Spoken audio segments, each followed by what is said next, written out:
ব্যাপারটা তিনি বুঝতে পারেন না এবং প্রচণ্ডই অসুবিধা হয় এবং তিনি মানে পাগলের মতো এদিক ওদিক ঘোরাঘুরি করতে থাকেন, শোকার্ত হয়ে ঘুরতে ঘুরতে তিনি পৌঁছন একটা প্রথমত বিলাপ, অবশ্যই বিলাপ, মানে আমি তো তোমার প্রতি কোনো পাপ টাপ কিছু করিনি, হ্যাঁ সবসময় তোমাকে মন দিয়েছি, তুমি আমাকে ছেড়ে চলে যেতে পারলে কি করে। এবার এই করতে করতে তিনি পৌঁছলেন একটা সাপদ সংকুল, মানে এটা খুবই ভয়াবহ বনে, এবং সেখানে এক অজগর অপেক্ষা করছিলেন। কি অদ্ভুত দেয় অরুণাভ, দু জায়গাতেই কিন্তু সাপ। হ্যাঁ হ্যাঁ হ্যাঁ, তো বলে যে আমার নাম হচ্ছে কর্কটক, কর্কটক আমার নাম। তো নল কাউন্ট করে করে যেই 10th স্টেপ, 10ম স্টেপে পড়েছে, সাপটা ওকে কামড়ে দিয়েছে। ঘটনা হলো সেদিন রাত্রে একটা মত্ত হাতির দল এই এদের উপর হঠাৎ করে এই পুরো যে ট্রুপটা ছিল যারা ক্যাম্প ট্যাম্প করে আছে তাদের উপর আক্রমণ করে গেল। অযোধ্যা যে ঋতুপর্ণ, অযোধ্যার রাজা ঋতুপর্ণ, সে কিন্তু এই দুধ ক্রীড়ায় সাংঘাতিক পারদর্শী, আর সিনেমাও দারুণ বানায়। তার মধ্যে এবার বিলাপ শুরু হলো, কারণ এতদিন তো একটা স্ট্রাগলের মধ্যে দিয়ে গেছেন, তিনিও বিলাপ করছেন যে আমি কি বা করলাম। ব্যাপারটা হলো যে হে খুদ পিপাসার্তা শান্তা দুঃখিনী আজ কোথায় শুয়ে আছো। রাত্রিবেলা তার সেই প্রিয়াকে স্মরণ করে সেই শ্লোকটা গায়। কি দুঃখ বলতো, মানে এটা একটা ট্র্যাজেডি সং। আর সে এখনো অর্ধবস্ত্রে আবৃত হয়ে তোমার জন্য রোদন করছে, রাজা দয়া করো প্রতি বাক্য বলো। তাহলে পরে এই উপায় হচ্ছে নল। মানে আমার ধারণা দময়ন্তী যখন পর্ণাদের কাছে এই কথাটা শুনেছে, আমার মনে হয় পেছনে একটা খুব সুন্দর সেতার বেজেছে।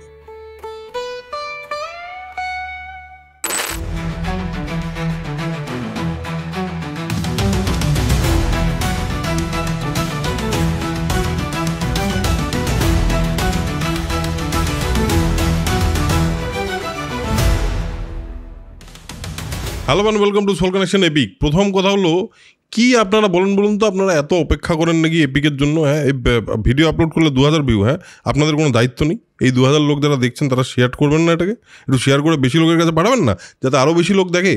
এই যে এত মোটা মোটা বই আমি আর প্রেমাচিস প্রত্যেক দিন পড়ে পড়ে আপনাদের কাছে নিয়ে আসছি, সেটার কি কোনো দাম নেই? সুতরাং যদি ভুল করেও এখনও সাবস্ক্রাইব না করে থাকেন তাহলে কিন্তু এক্ষুনি সাবস্ক্রাইব করুন, নাহলে খারাপ হয়ে যাবে, আমি বলে দিলাম কিন্তু। তো আজকের এপিক এখানে শুরু করছি। আমরা একটা প্রেম কাহিনীতে আছি। বেশ, হ্যাঁ, প্রেম কাহিনী এরকম বকা দিয়ে শুরু করলি তুই। এটা হলো আমার হৃদয়ের যে অধিকার আমার দর্শকদের প্রতি, সেইটা আমি দেখালাম একটু। ভালোবাসলেই রাগ করা যায়, যেমন ভালোবাসলেই রাগ করা যায়। আরে না সত্যি দেখ তো, এপিক নতুন চ্যানেলে যাবে আমাদের, তো সেখানে আমাদের করতে হবে না, সেখানে আমাদের আপনাদেরকে দরকার নেই, আপনাদেরকে শুধু দরকার নেই, আরও নতুন অডিয়েন্সেরও দরকার আছে, সেই কারণেই বললাম। কিন্তু গল্পটা কিন্তু প্রেমের, এবং সেই গল্পে যেখানে আমরা আটকে আছি এর আগের দিন, সে হলো সকালবেলা আমাদের নলবাবু চলে গেছেন, দময়ন্তী দেবীকে অর্ধেক জামাকাপড় অর্ধেক কেটে ওখান থেকে নিয়ে চলে গেছেন, এবং দময়ন্তী দেবী উঠেছেন।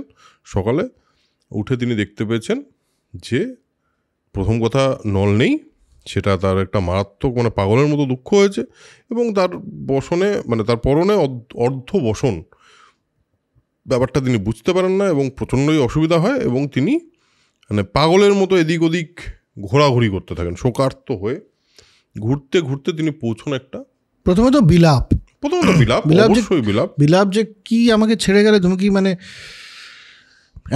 আমি তো তোমার প্রতি কোনো পাপ টাপ কিছু করিনি, হ্যাঁ সবসময় তোমাকে মন দিয়েছি, তুমি আমাকে ছেড়ে চলে যেতে পারলে কি করে। এটা তো আমার ভালো না, নাকি কোথাও লুকিয়ে রয়েছো। হ্যাঁ, জঙ্গলের কাছে বলছে যে কোথায় লুকিয়ে আছে একটু বের করে দাও। এসব করতে করতে তিনি একটা জায়গায় গিয়ে পৌঁছন। হ্যাঁ, তো তিনি বলেন যে একটা জিনিস তো আমার মনেই হচ্ছে যে নল নিজে নিজে এই কাজটা করতে পারে না।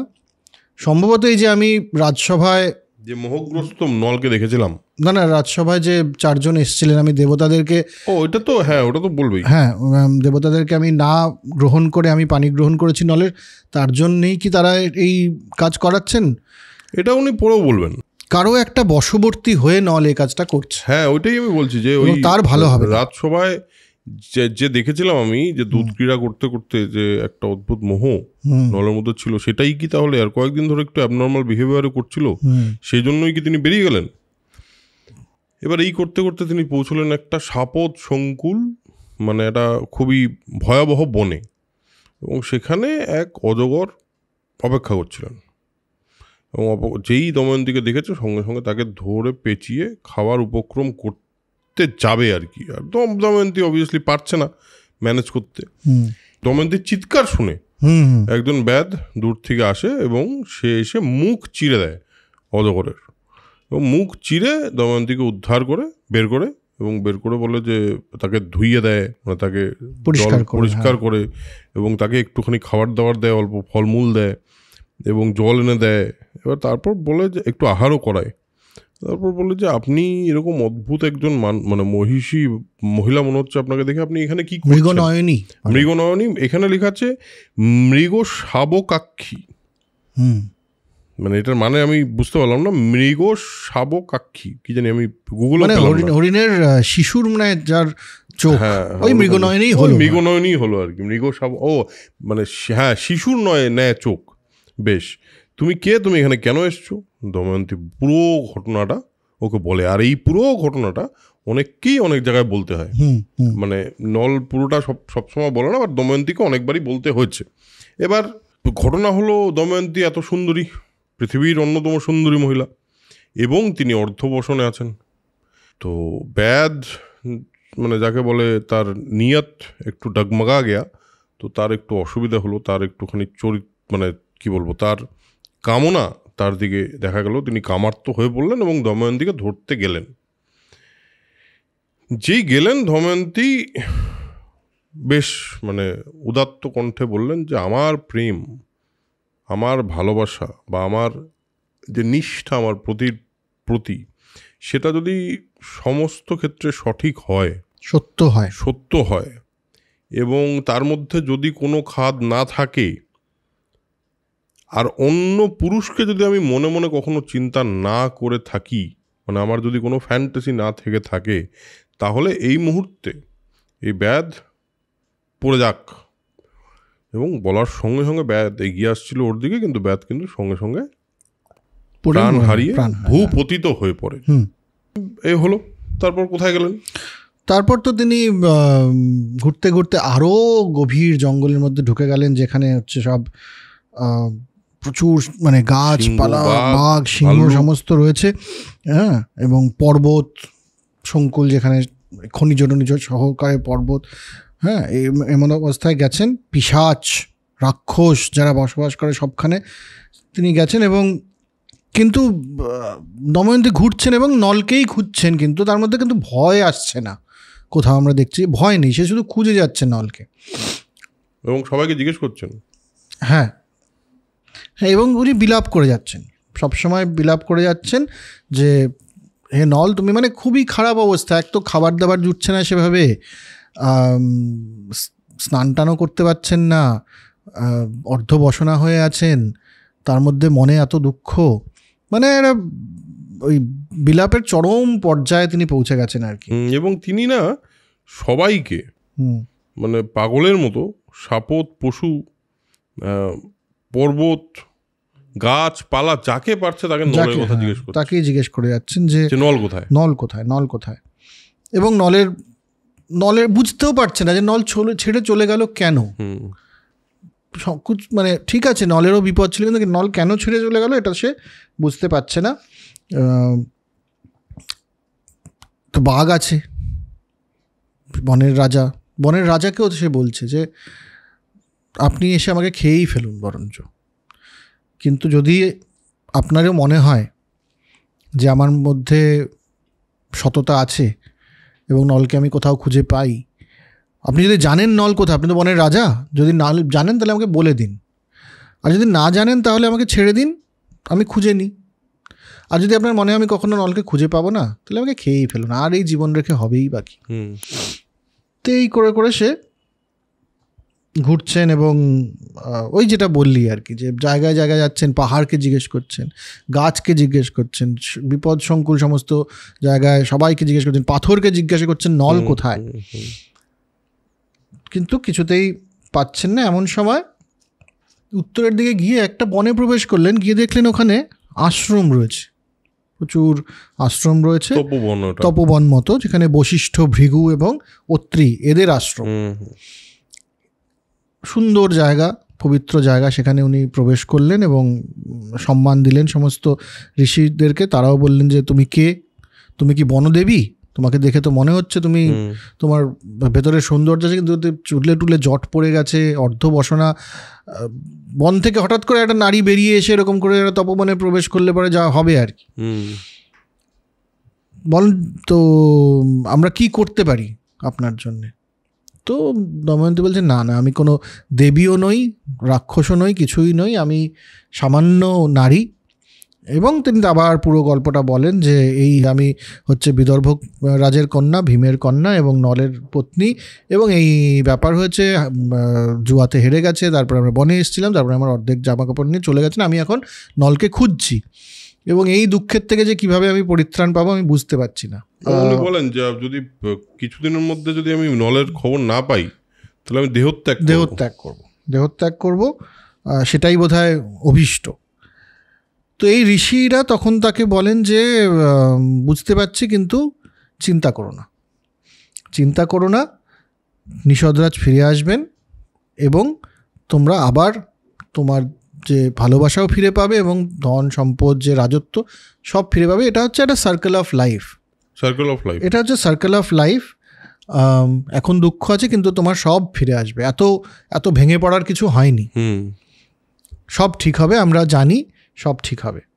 আর বলেছেন যে তিনি নিজে এসে রাজ্য শাসন করবেন, শত্রুদের বিনাশ করবেন, তুমি তোমার ভালোবাসা ফিরে পাবে, তোমার সন্তান সন্ততির সাথে এক করতে হবে, সমস্ত কিছু হবে।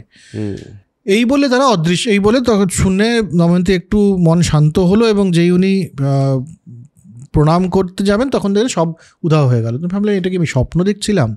হঠাৎ করে এরকম একটা তপবন দেখলাম, প্রবেশ করলাম, ঋষিমুনিদের সাথে কথা হলো, কিন্তু তারপর সব এমনি হয়ে গেল কেন হঠাৎ করে? তো সেও বুঝতে পারছে না। সে এক অশোক বৃক্ষের কাছে এসে বলছেন যে আমাকে না আমার দুঃখ থেকে পরিত্রাণ করো, আমি আর বেঁচে থাকতেই পারছি না, এই দুঃখ নিয়ে আমি কীভাবে বেঁচে থাকবো? আর এই জঙ্গলে আমি ঘুরে বেড়াচ্ছি, খুঁজে পাচ্ছি না নলকেও, আহার্য নেই, পরিধানের কিছু নেই। তো এইভাবে সে অশোক বৃক্ষকে পরিক্রমা করে 3 বার, তারপর সে আবার নিজের রাস্তায় চলে যায়, আরও গভীর বনে চলে যায়, এবং সেখানে গিয়ে হঠাৎ দেখতে পারে একটা বড়, ওই যেটাকে বলে কনভয়, একটা বড় কনভয়, হাতি আছে, ঘোড়া এবং গৃহপালিত জন্তু টন্তু, প্রচুর মানুষ একসাথে কোনো দিকে একটা চলেছে, এবং একটা সুন্দর একটা নদীর পাশ দিয়ে তারা চলছে কোথাও একটা। তো সেও গিয়ে ভিড়ে যায় ওদের মধ্যে, এবং তাকে দেখে কিছু মানুষ তো ভয় পায়, কারণ ওরকম একটা জঙ্গল থেকে বেরিয়ে এসে এতদিন নাওয়া খাওয়া নেই, যত্ন নেই শরীরের, কিছু মানুষ ভয় পায়, কিছু মানুষের একটু মানে ঠিক হলে মনে হয় না, কিছু মানুষ আবার ছিলেন যাদের মনে হয় যে জিজ্ঞেস করি তো তিনি কে, কি ব্যাপার, তারপর বল। হ্যাঁ, মানে উনি ওখানে ঢুকলেন ওই গ্রুপের মধ্যে ঢোকার পর তো বেশ কিছু লোকজন তাকে দেখে একটু ভয় টয় পালিয়ে টালিয়ে গেল।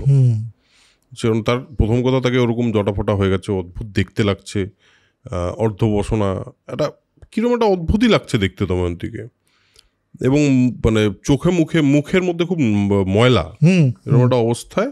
এবার কেউ অন্য লোককে ডাকতে গেল, কেউ পালিয়ে গেল, মানে এটা একটু মানে ঢোকার সঙ্গে সঙ্গে একটু হুলস্থুল হয়েছে। এবার তারপর বললো একজন এসে, যেটা বললি তুই, যে একজন এসে জিজ্ঞেস করলো যে আচ্ছা তুমি কি মানবী, দেবতা, না যক্ষী, না রাক্ষসী, কোনটা? বলে তুমি যেটাই হয়ে থাকো, আমার দেখে মনে হচ্ছে যে তোমার মধ্যে একটা কিছু এক্সট্রাঅর্ডিনারি আছে, আমরা তোমার শরণ নিলাম, আমাদের রক্ষা করো, আর এই বণিকের দল, আমাদের যে দলটা আছে যাতে বিনা নিরাপদে যেতে পারে। দময়ন্তী আবার তার পরিচয় দিলেন, নলের কথা বললেন, এবং নল কিভাবে তাকে ছেড়ে গেছে সেটাও বললেন, এবং বললেন নলের কোনো খবর আপনারা জানেন কি? এনারা বলেন না। তো একজন সূচি নামে একজন যে নায়ক, মানে এখানে বলা হয়েছে স্বার্থবাহ, যিনি বণিক দলের নায়ক, তিনি এসে বললেন নলকে আমরা দেখিনি, এটা তো সত্যি আমি বুঝতে পারছি আপনার দুঃখের কারণ, কিন্তু এই বনে কিন্তু আপনি ছাড়া আর কোনো মানুষকেই আমরা দেখিনি, কোনো মানুষকেই দেখিনি। তো আর আমরা বাণিজ্যের জন্য চেদি রাজ্যে যাচ্ছি। চেদিরাজ সুবাহুর নাম নিশ্চয়ই আপনি শুনেছেন, তো সুবাহুর কাছে যাচ্ছি। আপনি যদি চান চলুন আমাদের সঙ্গে চলতে পারেন। এবং দময়ন্তীও বিচার করে, আচ্ছা এত আমি কোথায় যাব, এদের সঙ্গে চলতে থাকি। হ্যাঁ, চলা শুরু করে।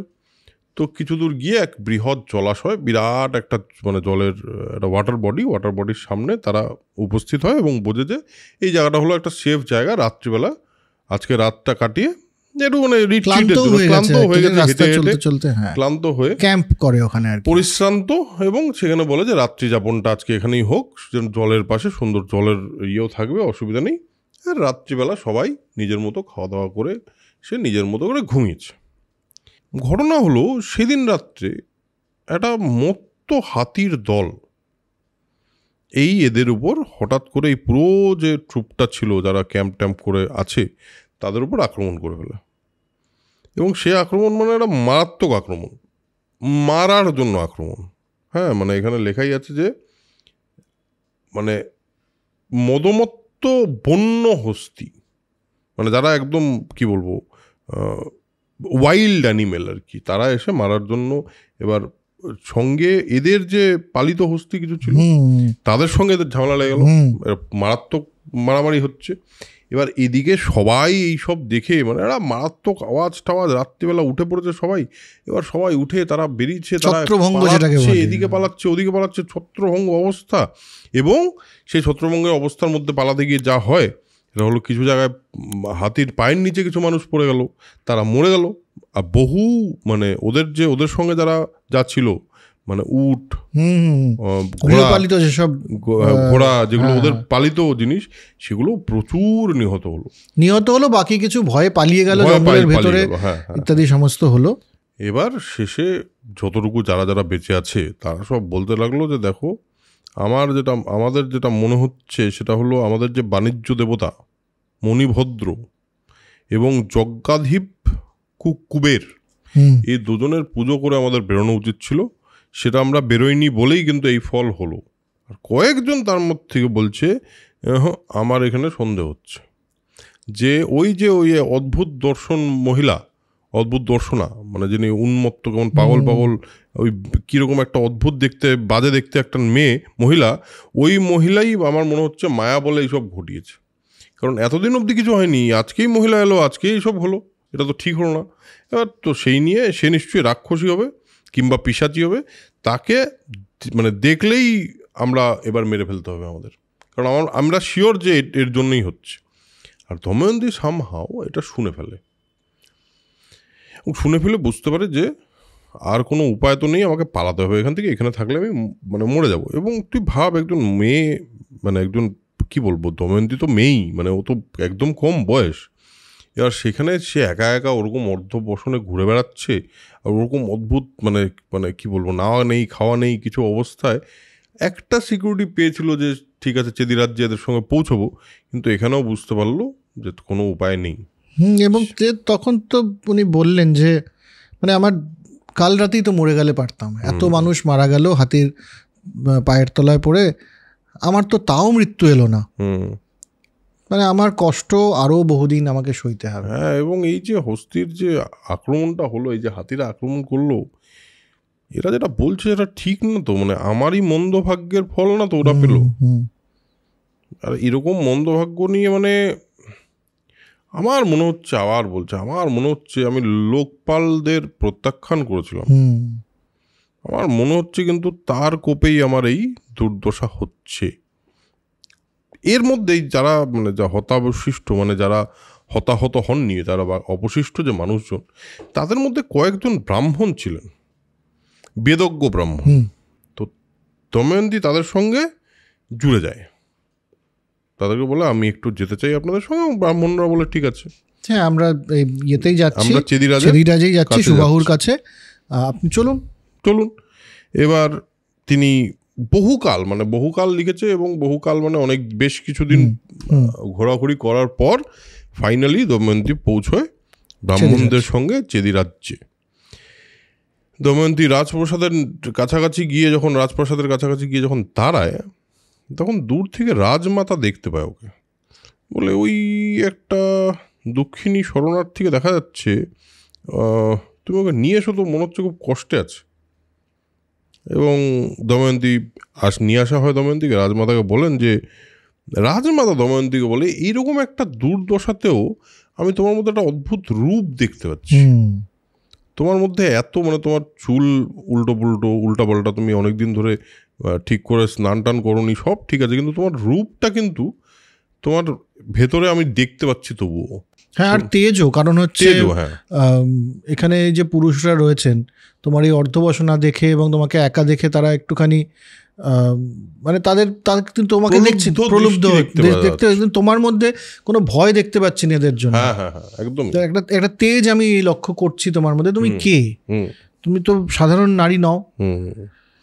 বলতে দময়ন্তী তখন বোঝে যে নিজের সমস্ত কথা তো সে বলেইছে সবাইকে, কিন্তু সে বুঝতে পারে যে আমার না এই মুহূর্তে একটু আশ্রয় দরকার।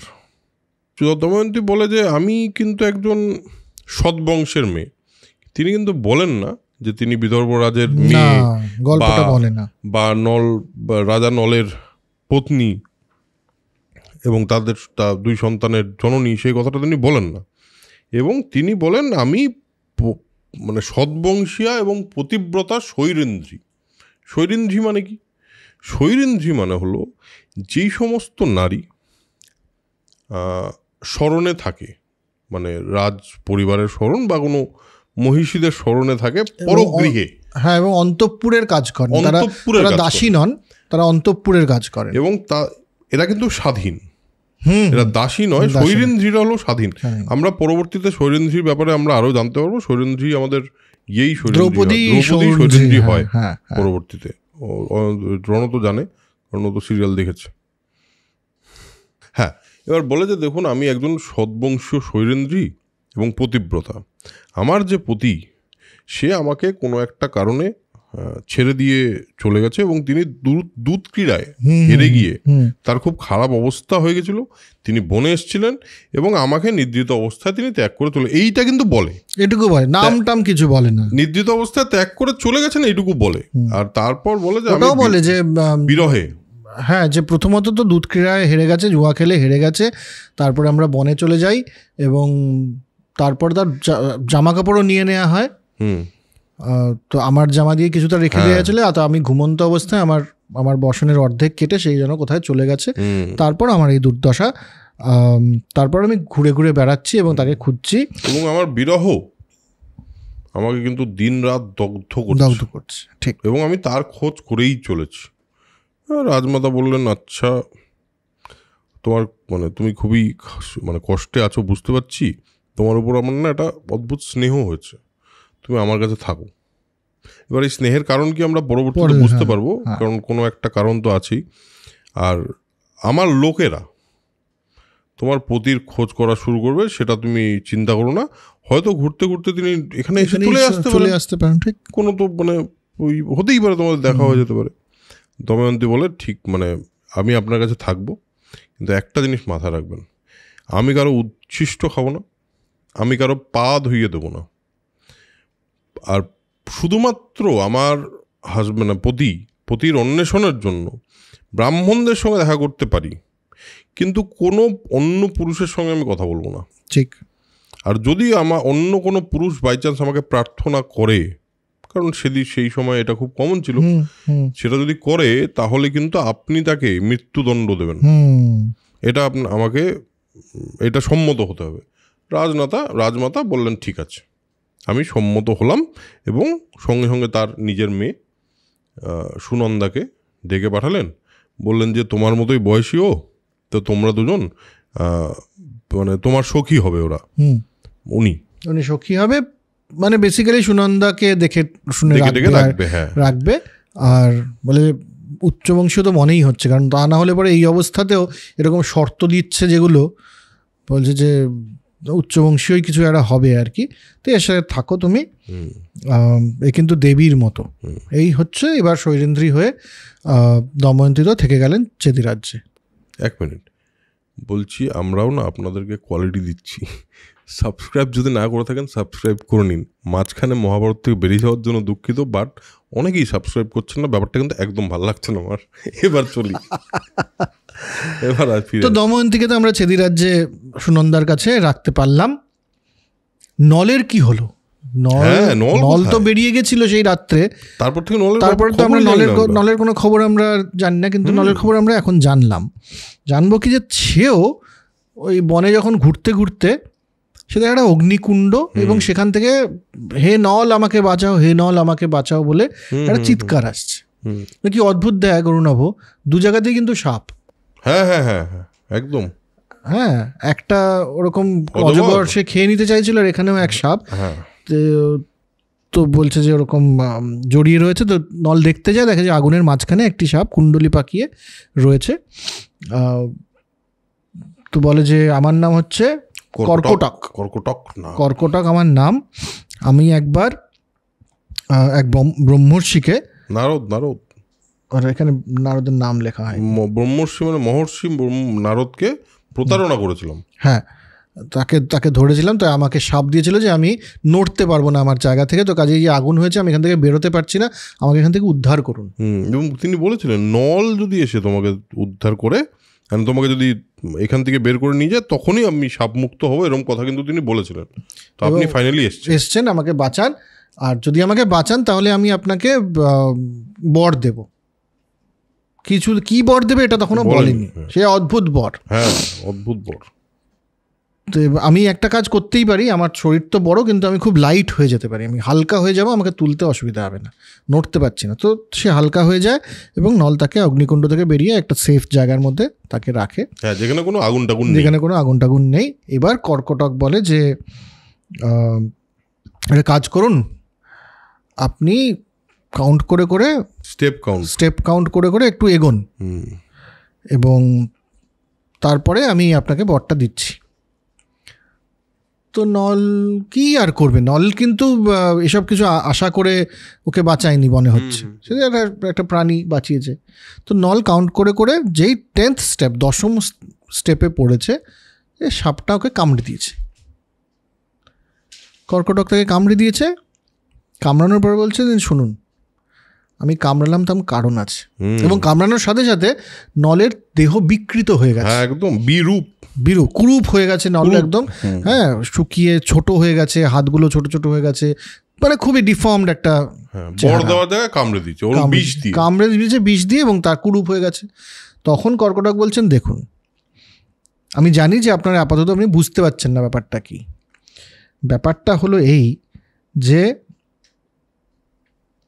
আমি এই জন্যই করলাম যাতে আপনাকে এই মুহূর্তে কেউ চিনতে না পারে, কারণ চিনতে না পারাটা আপনার কাজে লাগবে।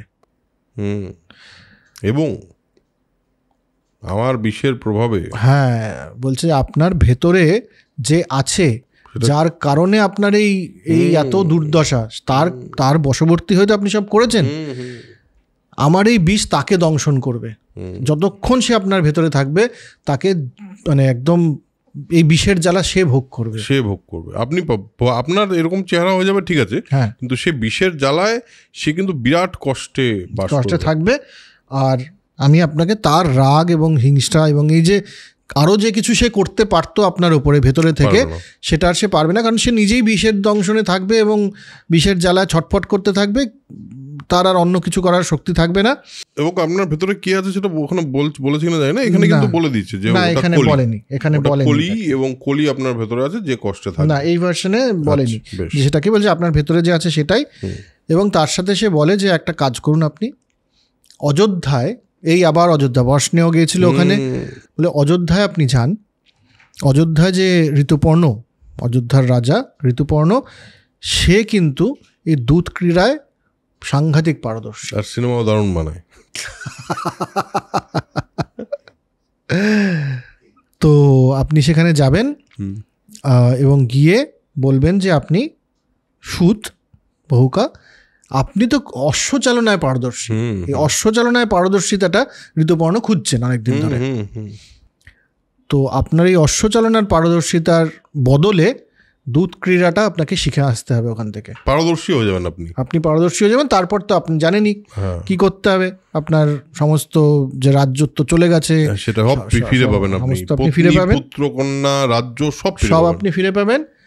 এবার বাকি থাকলো কি, তাহলে কলি আপনার ভেতরে আরেকজন আছে, তাকে আমি নিরস্ত্র করে দিলাম, তাকে দংশন, মানে সে বিষের জ্বালা বলছে, আপনাকে আমি রাস্তা বলে দিলাম কিভাবে আপনি দুধ ক্রীড়া করে সমস্ত কিছু ফিরে পাবেন। বাকি থাকলো হচ্ছে যে আপনার এই কুরূপ, যাতে আপনাকে চিনতে না পারে, কারণ আপনি ঋতুপর্ণ রাজের কাছে গেলে পরে তো এটা হবে না নলের চেহারায়। কুরূপ থেকেও আপনি ফিরে আসবেন।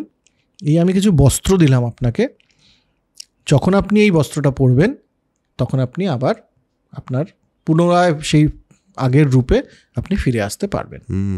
এবং এই বস্ত্র হলো দিব্য বস্ত্র, দুটো মানে আমার মনে উপরের নিচের শার্ট প্যান্ট মানে উত্তরীয় এবং পরনীয় কিছু একটা, হ্যাঁ এর যাই কিছুটা দিয়েছেন আর কি। তো যাই হোক, তো এবার নল চলতে চলতে 10ম দিনে গিয়ে পৌঁছলেন ঋতুপর্ণর কাছে, মানে অযোধ্যায় গিয়ে ঋতুপর্ণ রাজের কাছে গিয়ে বললেন যে আমি হচ্ছে সুত বাহুক আমার, এবং আমি অশ্বচালনায় খুব পারদর্শী, রান্নাও খুব ভালো করি। মানে ওই যে বর দিয়েছিলেন, বরুণ নয়, কে দিয়েছিলেন বর? বরুণই দিয়েছিলেন শেষে, না বরুণ জল দিয়েছিলেন এবং রান্না দিয়েছিলেন। হ্যাঁ, তো বলেছিলেন যে আমি রান্নাও আমি খুব ভালো পারি, আমার থেকে ভালো কেউ পারে না। এই যে নল দময়ন্তীর মানে রান্নার এটা, সেটা কিন্তু এইখান থেকে মানে দেখতে পাচ্ছি আমরা, এটার আরেকটাও পরে রেফারেন্স পাবো আমরা, নলের কত ভালো রান্না করতেন এবং কি রান্না ভালো করতেন। আর আমার মতন এই ক্রাফটম্যানশিপ খুব কম লোক জানে, শিল্পী মানুষ আমি। হ্যাঁ, এবং দুরূহ কার্য যেগুলো করতে খুব অসুবিধা হবে আপনার, ওগুলো আমি এমনি করে দেবো, কোনো চিন্তা করতে হবে না। ঋতুপর্ণ রাজও ভালো লোক, তিনি আর তার কিছু একটা মনে হয়েছে, তার কিছু একটা তো মনে হয়েছে, না হলে উনি যা করলেন তারপরে সেটা করতেন না, কিছু একটা মনে হয়েছে। তো সে বলছে যে দেখো, প্রথমত অশ্বচালনায় পারদর্শিতার ব্যাপারটা, যে আমার তো এই স্পিড এবং পেস এই নিয়ে একটা আমার রীতিমতো একটা ফ্যাসিনেশন আছে। হ্যাঁ, যে একটা ভালো গাড়ি আমার দরকার, তো তুমি যদি সেরকম মানুষ হও তাহলে পরে তুমি একটা ফাস্ট অ্যান্ড ফিউরিয়াস তোমার সঙ্গে আমার হতে পারে। তো আমি তোমাকে আমার আস্তাবলের চিফ করে দিলাম, একদম অশ্বাধ্যক্ষ করে দিলাম। সেখানে বার্ষ্ণেয় এবং জীবল দুজন রয়েছে। বার্ষ্ণেয় ওই আগেরই নলেরই যে রথী ছিল আর কি, সারথী ছিল। তো তাদের সাথে তুমি থাকো এবং ওখানে গিয়ে তুমি, এবং বলেছে, আমি কেন বললাম যে ওকে দেখে কিছু একটা মনে হয়েছে, 10,000 মুদ্রা দেবে বলেছে, হ্যাঁ মানে বেতন হিসেবে।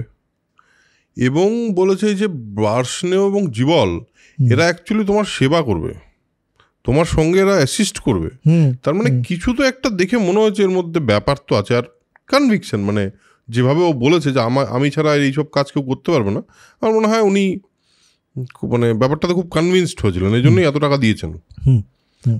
বেশ, এবার তো ওখানে আস্তাবলে ওখানে তো নল থাকলেন, কিন্তু তার মধ্যে এবার বিলাপ শুরু হলো। কারণ এতদিন তো একটা স্ট্রাগলের মধ্যে দিয়ে গেছেন, তিনিও বিলাপ করছেন যে আমি কী বা করলাম, আর দময়ন্তীকে ছেড়ে চলে এলাম, কার বশবর্তী হয়ে, কিসের মোহের বশবর্তী হয়ে আমি চলে এলাম, আর সেই বা জানি কেমন আছে, জঙ্গলের মধ্যে ছেড়ে চলে এসেছি, কেমন বা তিনি আছেন বুঝতে পারছি না, হয়তো সে বেঁচেই নেই।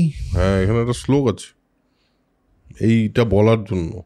তো সেটা এখানে পড়বো না, শ্লোক পড়লে এখানে লিখেছে যে শ্লোকই বলছেন এই বিলাপ করতে করতে, কিন্তু কি শ্লোক সেটা এখানে লেখা নেই। শ্লোকের ইয়েটা হলো, বাংলা ব্যাপারটা হলো যে হে খুদ পিপাসার্তা শান্তা দুঃখিনী আজ কোথায় শুয়ে আছো, এই হতভাগাকে স্মরণ করে আজ কার আশ্রয়ে বাস করছো তুমি, এটা আমি জানি না। এবং মানে খুবই কষ্টে তিনি আছেন, মানে এই তপস্বিনীর মতো সে জীবন ধারণ করছে কিনা ইনি এই বিষয়ে শিওর নয়, এবং এই বিলাপটা তিনি করে যাচ্ছেন। এবার তুই আগের সামনের এটা বল। এবার জীবল একদিন এটা শুনতে পায় যে, আচ্ছা এই পার্টটা আমি বলে দিচ্ছি, এখানে নেই, এই ভার্সনটাতে নেই, যেটা বিবেক দেবরায়ের যেটা ভার্সন সেটাতে এটা নেই। তো জীবল বললেন বাহুক, তুমি এরকম কোন নারীর জন্য এরকম বিলাপ করো তুমি বসে বসে চুপ, মানে আমি মাঝে মাঝেই শুনতে পাই, বেশ কিছুদিন হলো। তো নল বললেন যে কোনো একটা জানো এক মন্দবুদ্ধি পুরুষ ঘটনাচক্রে এবং ঘটনাক্রমে তার অত্যন্ত আদরণীয় পত্নীকে এরকম একটা জায়গায় মানে ফেলে চলে এসছে এবং সে শোকে দগ্ধ হয়ে ভ্রমণ করছে। রাত্রিবেলা তার সেই প্রিয়াকে স্মরণ করে সেই শ্লোকটা গায়। কি দুঃখ বলতো, মানে এটা একটা ট্র্যাজেডি সং আর কি, ট্র্যাজেডি সং, হ্যাঁ এটা শুনতে পায়। এবং সেই পরিত্যক্তা যে মানে স্বামী দ্বারা পরিত্যক্তা যে মহিলা, সে যে কোথায় একা একা কোথায় কোথায় সাপত সংকুল বনে বিচরণ করছে, হায় তার জীবন ধারণ খুব দুষ্কর, জীবল খুবই দুষ্কর। আর এরকম একটা জায়গায় এই পর্বটা শেষ হয়। এবার দময়ন্তী কী করছেন? দময়ন্তী তো নিজের ওখানে মানে চেদিরাজ্যের সুনন্দার সঙ্গে শৈরেন্দ্রী হয়ে রয়েছেন। এবার বিদর্ভরাজ এদিকে বিদর্ভরাজ ভীম কিন্তু এই ঘটনাটা জানেন এবং তার মেয়ে এবং জামাই তারা দুজনকেই পাওয়া যাচ্ছে না। তাদের খোঁজ করার জন্য তিনি কিন্তু খুবই চিন্তিত হয়ে ব্রাহ্মণদের ডেকে পাঠালেন এবং বললেন যে তোমরা বিভিন্ন জায়গায় গিয়ে খোঁজ করতে থাকো আমার মেয়ের আর জামাইয়ের। আর বলল যে যদি খোঁজ করতে পারো তাহলে প্রচুর পুরস্কার দেওয়া হবে তোমাদেরকে, যেটা তোমরা কল্পনাও করতে পারবে না। হ্যাঁ, মানে শহরের ন্যায়, নগরের ন্যায় বড় গ্রাম দিয়ে দেবো। হ্যাঁ, ভাবতেও পারবে না তুমি, এত পুরস্কার দেওয়া হবে। তো সেই পুরস্কারের আশায় এরা সব বেরিয়েছে। চারিদিকে বিভিন্ন দেশে নল দময়ন্তীর খোঁজ তারা করা শুরু করে। তো একজন ব্রাহ্মণ এদের মধ্যে থেকে, যার নাম সুদেব, সুদেব চেদি দেশে এসে রাজভবনে, ইনি ব্রাহ্মণ, রাজভবনে এসছেন। তো রাজভবনে একটা যজ্ঞ হচ্ছে। সেই যজ্ঞকালে তিনি দময়ন্তীকে দেখতে পান। যেই দেখতে পান নিজের পরিচয় দময়ন্তীর কাছে আসেন এবং নিজের পরিচয় দেন এবং তিনি ব্রাহ্মণ। দময়ন্তী কি বলেছেন, ব্রাহ্মণদের সঙ্গে আমি কথা বলবো। সুদেব নিজের পরিচয় দেয় যে আমি না বিদর্ভরাজ ভীমের কাছ থেকে এসেছি। এটা শুনেই দময়ন্তী ইমিডিয়েটলি বলে যে বাবা মা কেমন আছে? তো সুদেব বলে তাহলে আমি ঠিকই আন্দাজ করেছি। তার মানে বলে যে সেই মানে ধুলোমলিন একেবারে তো রয়েছেন, কিন্তু তার যে সৌন্দর্য সেটা কিন্তু দূর থেকে বেরিয়ে আসছে। আমি তাকে ছোটবেলায় যেমন দেখেছি সেই ব্যাপারটা এখনো বোঝা যাচ্ছে, খানিকটা কিন্তু আছে। হ্যাঁ, এবং তার ভাইয়ের কিন্তু সখা সুদেব, তার ভাইয়ের একদম মানে ক্লোজ, মানে বেস্ট ফ্রেন্ড ছিল। হ্যাঁ, এবং সে বলে যে যেমন একটা নদী শুকিয়ে গেলেও তার পথটা চেনা যায়, ওরকমই আপনাকে দেখে আমি কিন্তু চিনতে পেরেছি। এবং সেখানে সঙ্গে সঙ্গে দময়ন্তী বলে যে আমার ছেলে মেয়ে কেমন আছে, মা বাবা কেমন আছে, ভাই কেমন আছে, এসব জিজ্ঞেস করে। তো দেখে এবং মানে খুবই ইমোশনাল হয়ে যায়, এতদিন পর কেউ একটা ওকে চিনতে পেরেছে। সুনন্দা এটা দেখে এবং ওর মাকে ইমিডিয়েটলি মানে ডেকে পাঠায় আর কি, বাইরের থেকে ডেকে পাঠায়, বলে যে সৌরেন্দ্রী এক ব্রাহ্মণের সাথে বিলাপ করে কাঁদছে। হ্যাঁ, এবং সেটা কিন্তু ইমিডিয়েটলি আপনি চলুন। সেখানে আসে রাজমাতা, এসে বলে সুদেব এই যে ইনি তুমি যার সঙ্গে কথা বলছো, ইনি কার ভার্যা, কার কন্যা, মানে কার স্ত্রী, কার কন্যা? আর যেভাবে ইনি কাঁদছেন তাতে তো ইনি আত্মীয়দের থেকে বিচ্ছিন্ন হয়েছেন। আর আপনি বাকি চিনলেন কি করে? এই প্রশ্নগুলো করে সুদেব নল দময়ন্তীর সম্পূর্ণ ইতিহাসটা বিবৃত করে এর কাছে এবং বলে যে এদের অন্বেষণে আমরা সারা পৃথিবী ঘুরে বেড়াচ্ছি, এদেরকে যাতে খুঁজতে পাই, আপনার এখানে এসে এনাকে পেলাম।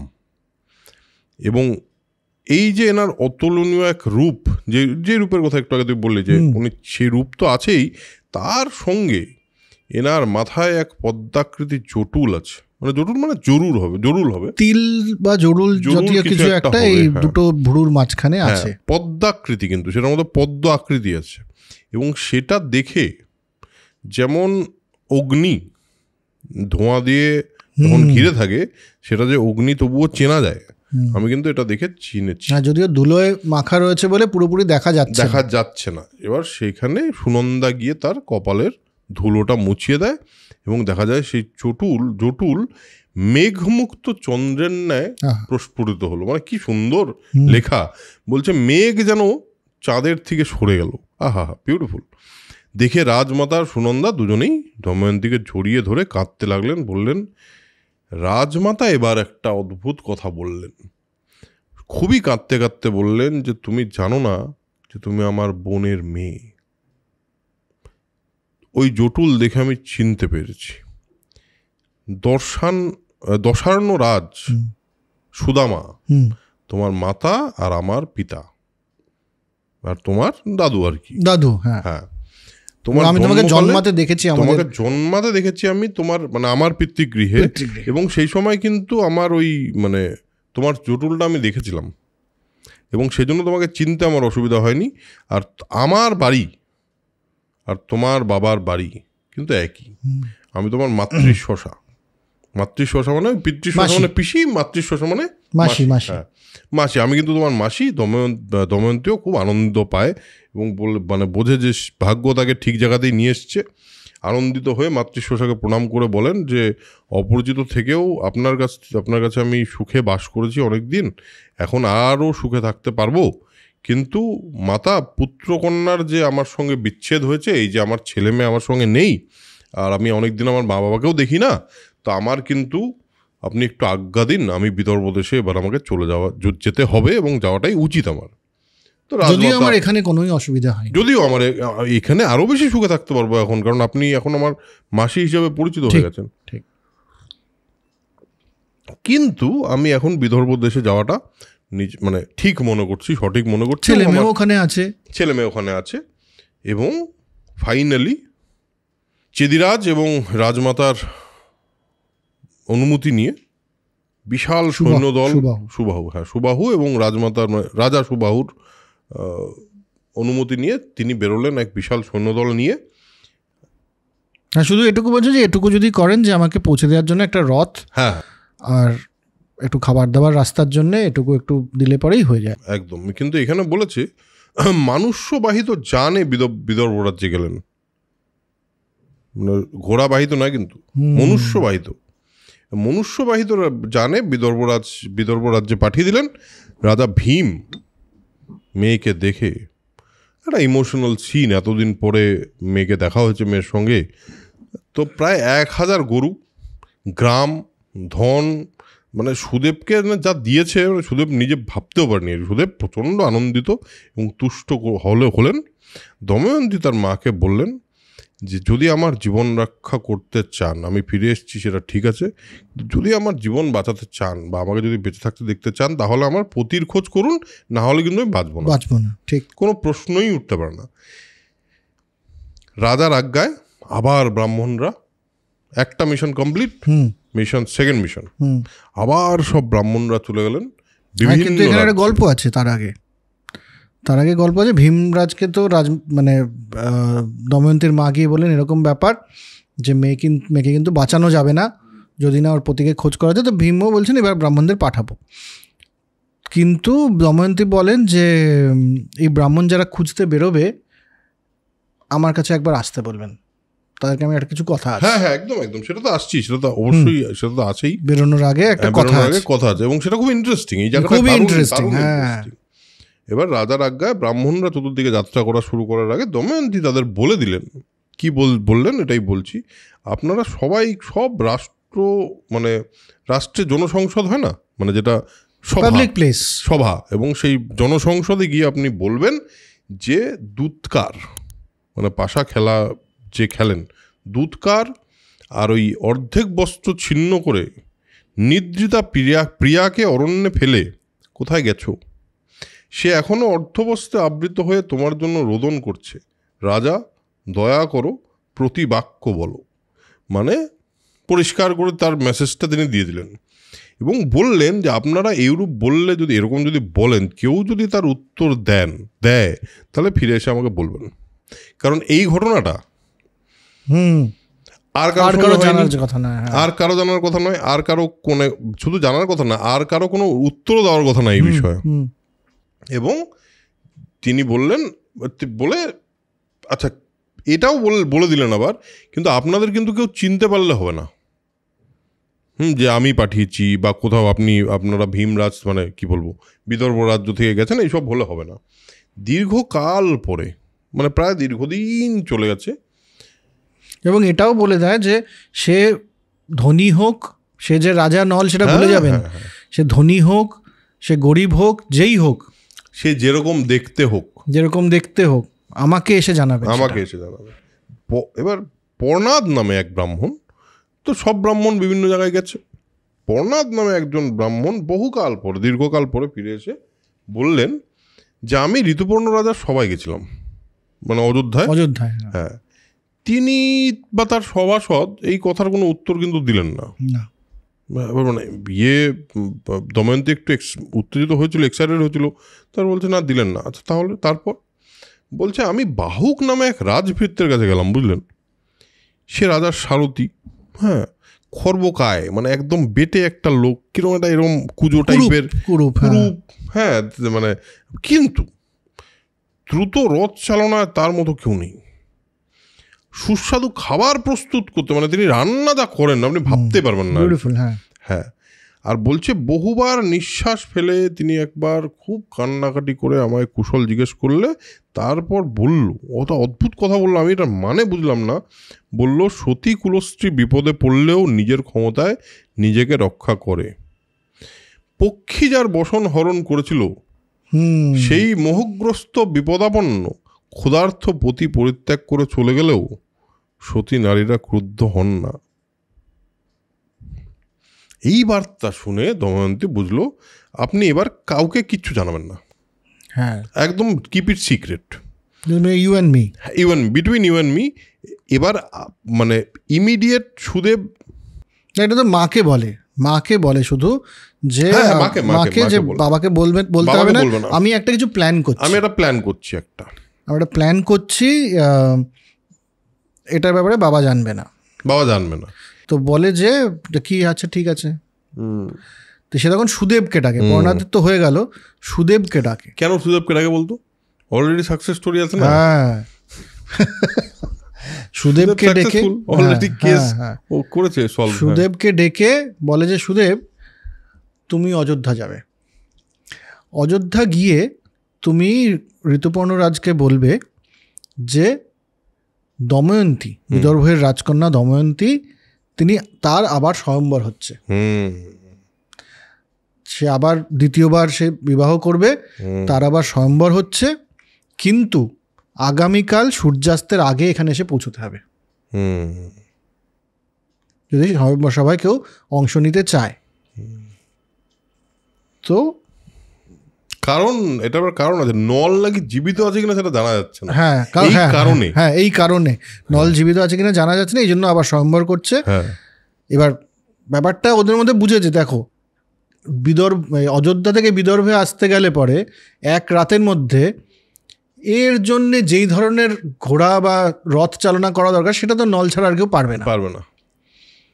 ওই যে রথী যার কথা বললো এসে, সে যদি নল হয় তাহলে পরে এই উপায় হচ্ছে নলকে এখানে হয়, মানে দময়ন্তী, আমার মনে হয় দময়ন্তী তখন শিওর হয়ে গেছে, কিন্তু আসার পরেও তো অনেকবার টেস্ট নিয়েছে। মানে আমার ধারণা দময়ন্তী যখন পর্ণাদের কাছে এই কথাটা শুনেছে, আমার মনে হয় পেছনে একটা খুব সুন্দর সেতার বেজেছে। কিরকম ব্যাপারটা, মানে ও শুনে কিন্তু দৌড়ে চলে গিয়ে চোখের জলটা মুছে এসে বাকি কথাটা বলেছে, ওইটুকু সময়ের মধ্যে কিন্তু সেতারটা বেজেছে না। হ্যাঁ, হয় না একটা সেতার বাজে না, খুব সুন্দর একটা ম্যাজিক্যাল সেতার, ওটা সেতার বেজেছে। তো সেই সব হয়েছে, মানে এটাই বলছি যে ও কিন্তু জানে যে নল আসবে, কারণ ও না হলে এরকম একটা কথাবার্তা সে বলে। এবং ঋতুপর্ণর সারথি যেহেতু, তো সারথি, ওর ঋতুপর্ণকে যদি আসতে হয় তাহলে সারথিকে নিয়ে আসতে হবে, এবং এত তাড়াতাড়ি ঘোড়া চালানোর লোক আছে, আর কেউ নেই। হেভি প্ল্যান, দারুণ প্ল্যান। তো এইবার আমরা কি ব্রেক এখানেই এই ব্যাপারটা ক্লিফ হ্যাঙ্গারে রাখতে হবে না। আচ্ছা, হ্যাঁ, ওয়েট করেন নাকি আপনারা, আরো একটু ওয়েট করুন। হ্যাঁ, এবার এখন ব্যাপারটা হলো, এবার কি নল এসে পৌঁছতে পারবে? এবার কি নল এত অযোধ্যা থেকে বিদর্ভ অনেকটা দূর, মানে সেই অনুযায়ী অনেকটা দূর, এক রাতের মধ্যে পৌঁছানো যায় না, এরকমই কথা বলা হচ্ছে। প্রথমত তো সেটা আছে, সেটা না আমরা নল পারে ধরে নিলাম, কিন্তু নলের মনেও তো প্রশ্ন জাগবে যে আরে দময়ন্তী আবার স্বয়ম্বর হচ্ছে, তাহলে কি আমাকে সত্যি, আমি যে ওকে ফেলে চলে এসেছিলাম, তাহলে কি সে কি সত্যি অন্য কোনো পুরুষকে বরণ করে নিতে চলেছে? আর দ্বিতীয় কথা যে নলের যে পুনরায় ফিরে আসবে যুবক খেলার মানে পাশা খেলার সেই যে টেকনিক শেখার কথা ঋতুপর্ণর থেকে, সেটা তো এখনো শেখা হয়নি। তাহলে কি করে হবে ব্যাপারটা? চিন্তিত, সব দিকে একটা চিন্তার পরিবেশ রেখে আমরা আজকের এপিসোড শেষ করছি। তো দেখা হচ্ছে পরের এপিসোডে। আর যদি সত্যি আপনারা অপেক্ষা করেন এপিকের জন্য, যেটা আপনাদের মাঝে মাঝেই কমেন্ট করে জানান এবং মেসেজ করে জানান, তাহলে আপনাদের একটা দায়িত্ব আছে। সেটা হলো এই এপিকটাকে আরও বেশি মানুষের কাছে পৌঁছে দিতে, মিনিমাম যাতে একটা দর্শক সংখ্যার কাছে এটা পৌঁছায়, সেটার দায়িত্ব আপনাদের নিতে হবে। হোয়াটসঅ্যাপ আছে, ফেসবুক আছে, বিভিন্ন জিনিস আছে শেয়ার করার, ইনস্টাগ্রাম আছে। তো শেয়ার করে দিন, শেয়ার না করলে হবে না। আর সাবস্ক্রাইব দিন, আজকে তো বলেই দিয়েছি, সাবস্ক্রাইব না করলে খারাপ হয়ে যাবে। সো আজকের এপিসোড এখানেই শেষ করছি, দেখা হবে পরের এপিসোডে। ততক্ষণের জন্য spread knowledge, spread positivity, because knowledge is power and positivity is everything. Tata.